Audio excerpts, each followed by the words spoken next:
द्वारिकाधीश धाम भारत में स्थित तीर्थ के चार प्रमुख धामों बद्रीनाथ, रामेश्वरम, जगन्नाथपुरी के बाद चौथा प्रमुख धाम द्वारकाधीश है और हिंदुओं के लिए विशेष महत्व रखता है। हिंदुओं द्वारा यह माना जाता है कि यह नगर भगवान कृष्ण ने बसाया था। द्वारिकाधीश मंदिर ईश्वर में आस्था रखने वाले हिंदुओं के लिए बहुत विशेष मान्यता रखता है। इसे भगवान श्री कृष्ण की नगरी माना जाता है और कई पुराणों में तो इस स्थान को मुख्य द्वार भी कहा जाता है।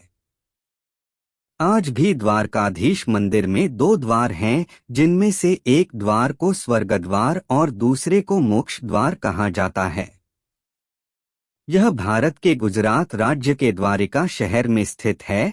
यह शहर गुजरात के जिले जामनगर में पड़ता है, जो भारत के पश्चिम तट पर अरब सागर के किनारे स्थित है। द्वारिका नगरी भारत के 7 प्राचीन पौराणिक स्थलों में से एक है, जिसके साथ हिंदुओं के देवता भगवान विष्णु और कृष्ण की कथाएं जुड़ी हुई है। ऐसा माना जाता है कि इस जगह पर भगवान कृष्ण की सत्ता के अलावा भगवान विष्णु ने शंखासुर नाम के राक्षस का वध किया था। कई हिंदू पुराणों में ऐसी मान्यता है कि इसी पवित्र स्थान पर नागेश्वर महादेव नाम का शिवलिंग स्थित है, जिसे भगवान शिव के 12 ज्योतिर्लिंगों में एक माना जाता है। द्वारिका नगरी से संबंधित एक मान्यता और मशहूर है कि जब भगवान श्री कृष्ण पृथ्वी छोड़ रहे थे, उस दौरान उन्हें 6 बार अरब सागर में डुबोया गया था। कहा जाता है कि भगवान श्री कृष्ण जी ने मथुरा वासियों की सुरक्षा के लिए मथुरा का त्याग कर दिया था और युद्ध छोड़कर मथुरा से चले आए थे, इसलिए उनका नाम रणछोड़राय भी पड़ गया था।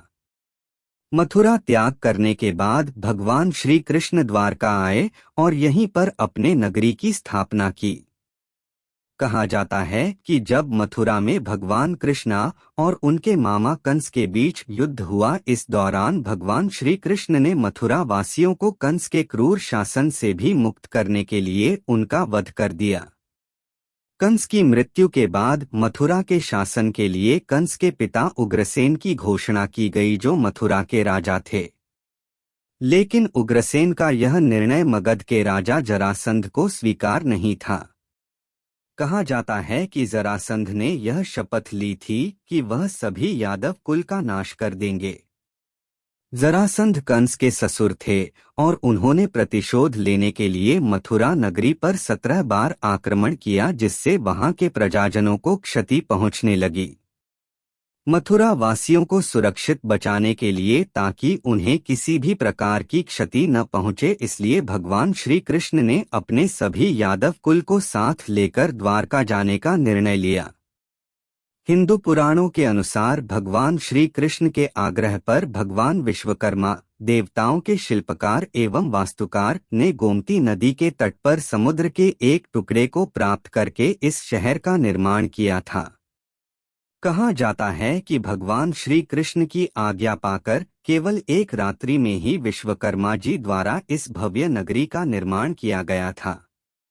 उस समय यह द्वारिका नगरी स्वर्ण द्वारिका के नाम से जानी जाती थी, क्योंकि उस काल के दौरान अपनी धन और समृद्धि के कारण यहाँ स्वर्ण का दरवाजा लगा हुआ था। द्वारिका नगरी से जुड़ा हुआ एक इतिहास और भी है। ऐसा माना जाता है कि सतयुग में महाराज रैवत ने समुद्र के किनारे इसी स्थान पर कुश बिछाकर कई यज्ञ किए थे। ऐसा कहा जाता है कि इस स्थान पर कुश नाम का एक राक्षस निवास करता था, जो बहुत उपद्रवी था। ब्रह्मा जी के विभिन्न प्रयासों के पश्चात भी वह राक्षस नहीं मरा। तनु भगवान श्री विक्रम ने उसे भूमि में गाड़कर उसके ऊपर एक लिंग मूर्ति की स्थापना की, जिसे कुशेश्वर कहकर संबोधित किया गया।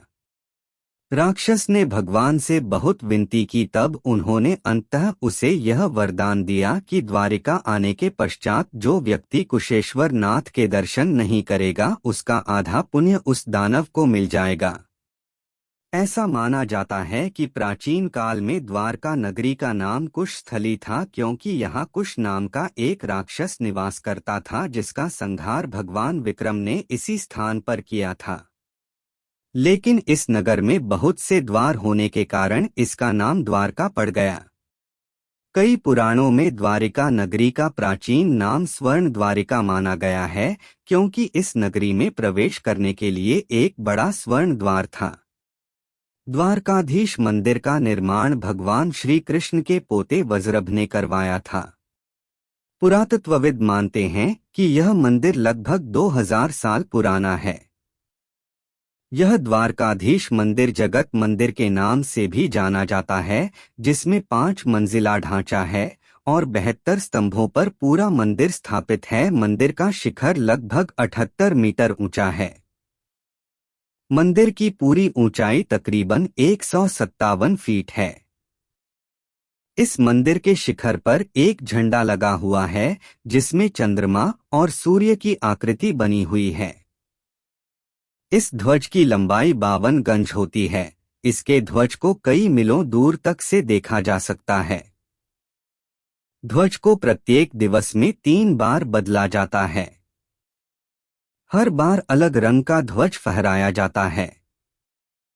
पूरे प्राचीन मंदिर का निर्माण चूना पत्थर से करवाया गया है। द्वारकाधीश मंदिर में प्रवेश करने के लिए 2 प्रमुख द्वार बनाए गए हैं। इनमें से उत्तर द्वार को मोक्ष द्वार कहा जाता है, जबकि दक्षिण द्वार को स्वर्ग द्वार कहकर संबोधित किया जाता है। इस मंदिर की पूर्व दिशा में दुर्वासा ऋषि का एक भव्य मंदिर भी स्थित है और दक्षिण में जगतगुरु शंकराचार्य का शारदा मठ है। इसके अलावा इस मंदिर के उत्तरी मुख्य द्वार के समीप ही कुशेश्वर नाथ का शिव मंदिर है, जहां पर भगवान श्री विक्रम ने कुश नाम के राक्षस का वध किया था। कहा जाता है कि कुशेश्वर शिव मंदिर के दर्शन के बिना द्वारिका धाम का तीर्थ पूरा नहीं होता। कई हिंदू पुराणों में यह मान्यता दी जाती है कि द्वारिका नगरी को भगवान श्री कृष्ण द्वारा भूमि के एक टुकड़े पर बनाया गया था, जो समुद्र से प्राप्त किया गया था। कहा जाता है कि एक बार महर्षि दुर्वासा भगवान श्री कृष्ण और रुक्मिणी के दर्शन करने द्वारिका नगरी आए और उनका दर्शन करने के पश्चात उनसे उनके निवास स्थान पर चलने का अनुरोध किया। महर्षि दुर्वासा का अनुरोध स्वीकार करके भगवान श्री कृष्ण और रुक्मिणी उनके निवास स्थान की ओर जाने लगे, लेकिन बीच में ही रुक्मिणी देवी को थकान लग गई और वह बीच में ही एक स्थान पर खड़ी हो गई और उन्हें भगवान श्री कृष्ण से पानी पीने का अनुरोध किया। यह कहा जाता है कि रुक्मिणी की प्यास बुझाने के लिए भगवान श्री कृष्ण ने एक पौराणिक छिद्र से गंगा की पावन धारा को वहां पर ला दिया। इस घटना से महर्षि दुर्वासा को ऐसा आभास हुआ कि देवी रुक्मिणी भगवान श्री कृष्ण को उनके निवास स्थान पर जाने से रोकने का प्रयास कर रही हैं। इस कारण महर्षि दुर्वासा रुक्मिणी पर क्रोधित हो गए और उन्होंने रुक्मिणी को यह श्राप दे दिया कि वह उसी स्थान पर रहे। यह माना जाता है कि जिस स्थान पर देवी रुक्मिणी खड़ी थी, उसी स्थान पर द्वारिकाधीश मंदिर का निर्माण किया गया।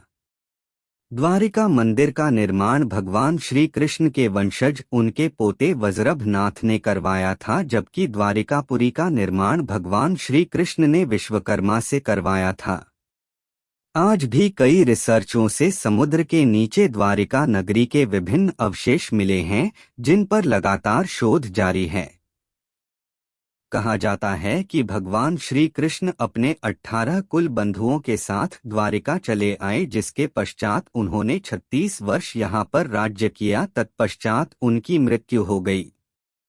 ऐसा माना जाता है कि महाभारत में पांडव पक्ष का समर्थन करने के कारण और कौरवों की माता गांधारी ने महाभारत युद्ध के पश्चात भगवान श्री कृष्ण को यह श्राप दिया था कि जिस तरह उनके कौरव कुल का नाश हुआ था, ठीक उसी प्रकार भगवान श्री कृष्ण के कुल का विनाश हो जाएगा। यही कारण था कि उनके सभी यदुवंशी कुल की समाप्ति के पश्चात द्वारिका नगरी समुद्र में डूब गई।